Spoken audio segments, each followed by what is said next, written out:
আচ্ছা, দেখুন এই যে আমি আমগুলো এভাবে স্লাইস করে রেখেছি, দেখছেন? আর আমগুলা এই যে আমি ২ প্লেট স্লাইস করে রেখেছি। আর এই যে আমের যে বিচি সেটাকে এভাবে রেখে দিয়েছি।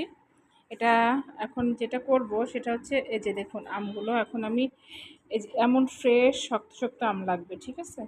তো হ্যাঁ, তারপরেও হচ্ছে যে তারপর প্রসেসিংয়ের আসলে একটু সুন্দর করে প্রসেসিং না করলে সেটা আমি সারা বছর খাবো। নিশ্চয়ই একটু মানে সিস্টেম আছে, তাই না? তো যাই হোক, আমগুলো চেষ্টা করবেন একটু ফ্রেশ নেওয়ার জন্য। শক্ত, শক্ত থাকবে, বেশি নরম হবে না। এখন এগুলোকে আমি একটা ট্রেতে এভাবে একটু বিছিয়ে সাজিয়ে রাখবো।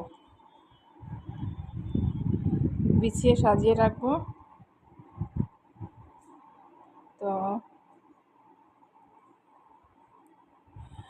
আপনারা হয়তো ভাবতে পারেন যে এই আমগুলো এভাবে রাখতেছে কেন? আমরা তো একদম আস্তা মানে ফ্রেশ খোসাসহ আম রাখি।